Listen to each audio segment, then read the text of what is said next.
The horrible conclusion which had been gradually obtruding itself upon my confused and reluctant mind was now an awful certainty. I was lost, completely, hopelessly lost in the vast and labyrinthine recesses of the mammoth cave. Turn as I might, in no direction could my straining vision seize on any object capable of serving as a guidepost to set me on the outward path. That nevermore should I behold the blessed light of day, or scan the pleasant hills and dales of the beautiful world outside, my reason could no longer entertain the slightest unbelief. Hope had departed.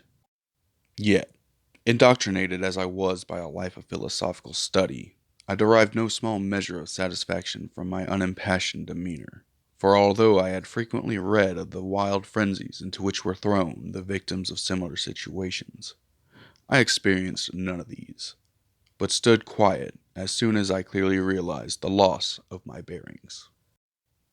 Nor did the thought that I had probably wandered beyond the utmost limits of an ordinary search cause me to abandon my composure even for a moment.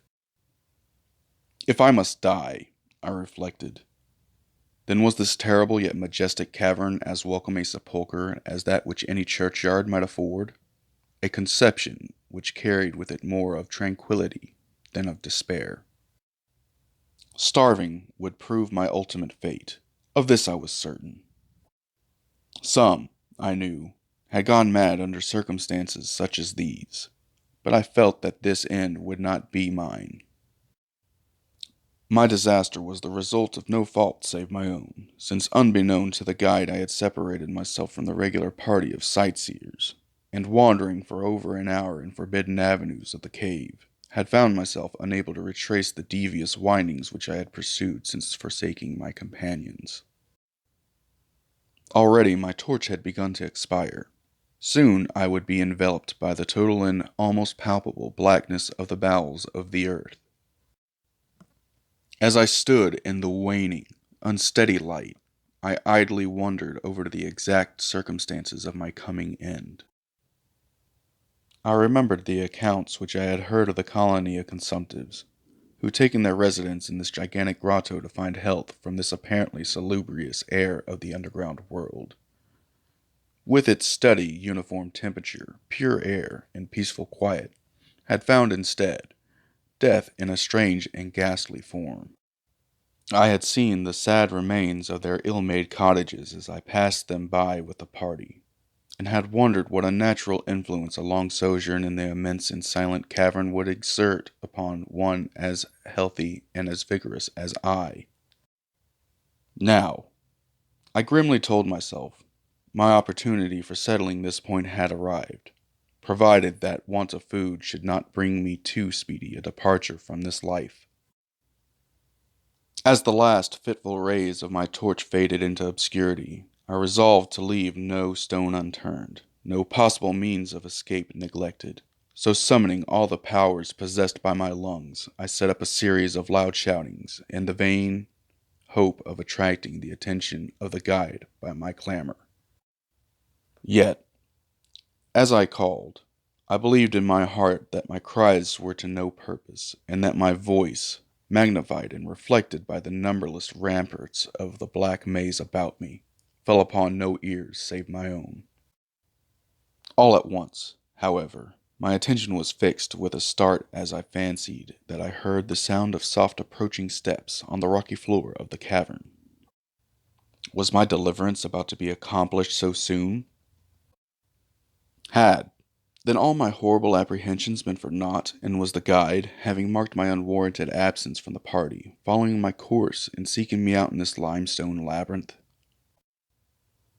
While these joyful queries arose in my brain, I was on the point of renewing my cries in order that my discovery might come the sooner, when in an instant my delight was turned to horror as I listened.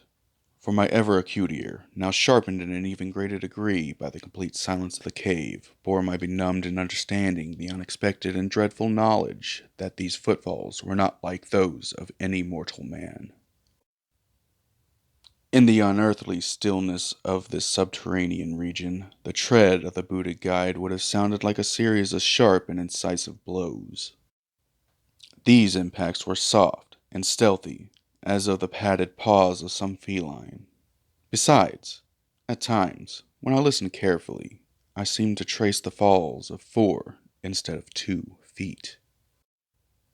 I was now convinced that I had by my cries aroused and attracted some wild beast, perhaps a mountain lion which had accidentally strayed within the cave.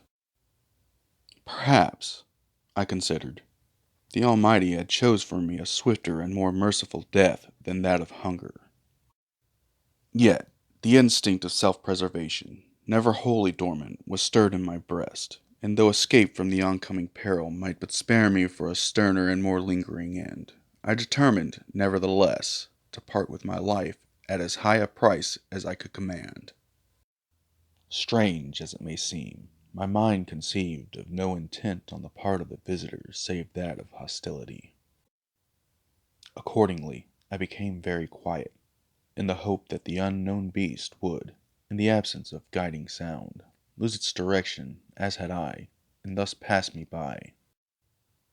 But this hope was not destined for realization, for the strange footfalls steadily advanced, the animal evidently having obtained my scent, which in an atmosphere so absolutely free from all distracting influences as is that of the cave, could doubtless be followed at great distance.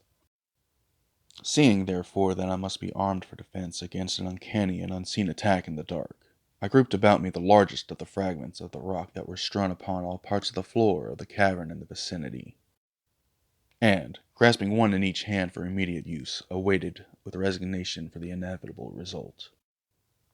Meanwhile, the hideous pattering of the paws drew near. Certainly, the conduct of the creature was exceedingly strange. Most of the time, the tread seemed to be that of a quadruped, walking with a singular lack of unison betwixt hand and 4 feet. Yet, at a brief and infrequent intervals, I fancied that but 2 feet were engaged in the process of locomotion. I wondered what species of animal was to confront me. It must, I thought, be some unfortunate beast who had paid for its curiosity to investigate one of the entrances of the fearful grotto with a lifelong confinement in its interminable recesses. It doubtless obtained as food the eyeless fish, bats, and rats of the cave, as well as some of the ordinary fish that are wafted in at every freshet of Green River, which communicates in some occult manner with the waters of the cave. I occupied my terrible vigil with grotesque conjectures of what alterations cave life might have wrought in the physical structure of the beast, remembering the awful appearances ascribed by local tradition to the consumptives, who had died after a long residence in the cavern. Then I remembered with a start that, even should I succeed in killing my antagonist, I should never behold its form, as my torch had long since been extinct, and I was entirely unprovided with matches. The tension on my brain now became frightful. My disordered fancy conjured up hideous and fearsome shapes from the sinister darkness that surrounded me, and that actually seemed to press upon my body. Nearer, nearer, the dreadful footfalls approached.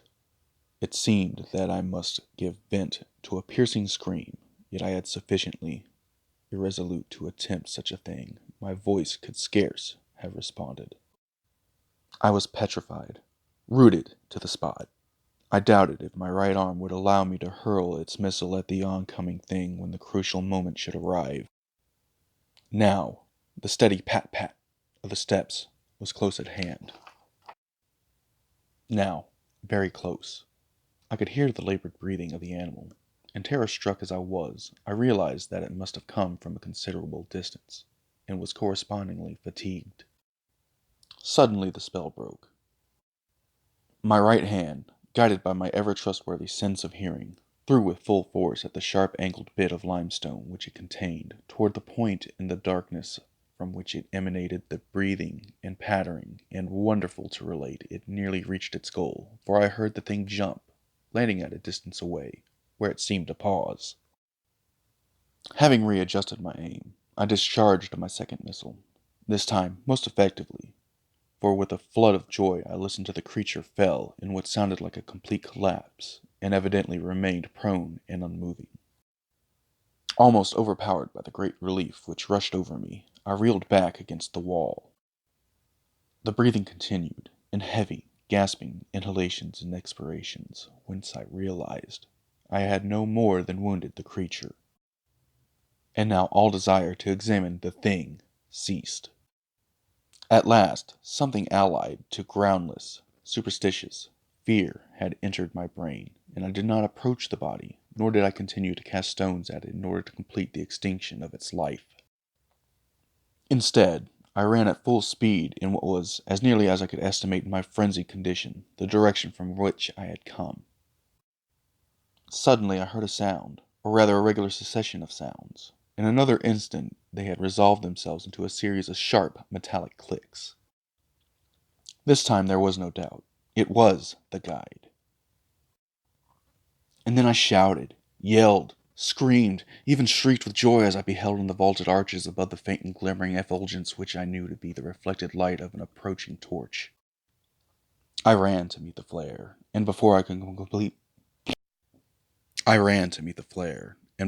completely understand what had occurred, was lying upon the ground at the feet of the guide, embracing his boots, and gibbering, despite my boasted reserve, in a most meaningless and idiotic manner, pouring out my terrible story, and at the same time overwhelming my auditor with protestations of gratitude. The guide had noticed my absence upon the arrival of the party at the entrance of the cave, and had, from his own intuitive sense of direction, proceeded to make a thorough canvass of the bypassings just ahead of where he had last spoken to me, locating my whereabouts after a quest of about 4 hours. By the time he had related this to me, I, emboldened by his torch and his company, began to reflect upon the strange beast which I had wounded but a short distance back in the darkness, and suggested that we ascertain, by the rushlight's aid, what manner of creature was my victim. Accordingly, I retraced my steps, this time with a courage born of companionship, to the scene of my terrible experience. Soon we descried a white object upon the floor, an object whiter than the gleaming limestone itself. Cautiously advancing, we gave vent to a simultaneous ejaculation of wonderment. For of all the unnatural monsters either of us had in our lifetimes beheld, this was the surpassing degree of the strangest. It appeared to be an anthropoid ape of large proportions, escaped, perhaps, from an internate menagerie. Its hair was snow-white, a thing due no doubt to the bleaching action of a long existence within the inky confines of the cave, but it was also surprisingly thin, being indeed largely absent save on the head, where it was of such length and abundance that it fell over the shoulders in considerable profusion. The face was turned away from us, as the creature lay almost directly upon it. The inclination of the limbs was very singular, explaining, however, the alteration in their use which I had before noted, whereby the beast used sometimes all fours, and on all other occasions but two for its progress. The hands or feet were not prehensile, a fact that I ascribed to that long residence in the cave which, as I before mentioned, seemed evident from the all-pervading and almost unearthly whiteness so characteristic of the whole anatomy. No tail seemed to be present. The respiration had grown very feeble, and the guide had drawn his pistol with the evident intent of dispatching the creature, when a sudden sound emitted by the latter caused the weapon to fall unused. The sound was of a nature difficult to describe. It was not like the normal note of any known species of simian, and I wondered if this unnatural quality were not the result of a long-continued and complete silence, broken by the sensations produced by the advent of the light, a thing which the beast could not have seen since its first entrance into the cave. The sound, which I might feebly attempt to classify as a kind of deep-toned chattering, was faintly continued. All at once, a fleeting spasm of energy seemed to pass through the frame of the beast. The paws went through a convulsive motion, and the limbs contracted. With a jerk, the white body rolled over so that its face was turned in our direction. For a moment I was so struck with horror at the eyes thus revealed that I noted nothing else. They were black, those eyes, deep, jetty black, in a hideous contrast to the snow-white hair and flesh. As I looked more closely, I saw that they were set in a face less prognathous than that of the average ape, and infinitely more hairy. The nose was quite distinct. As we gazed upon the uncanny sight presented to our vision, the thick lips opened, and several sounds issued from them, after which the thing relaxed in death. The guide clutched my coat sleeve and trembled so violently that the light shook fitfully, casting weird, moving shadows on the wall about us. I made no motion, but stood rigidly still, my horrified eyes fixed upon the floor ahead. Then fear left, and wonder, awe, compassion, and reverence succeeded in its place, for the sounds uttered by the stricken figure that lay stretched out on the limestone had told us the awesome truth. The creature I had killed, the strange beast of the unfathomed cave was, or had at one point been, a man.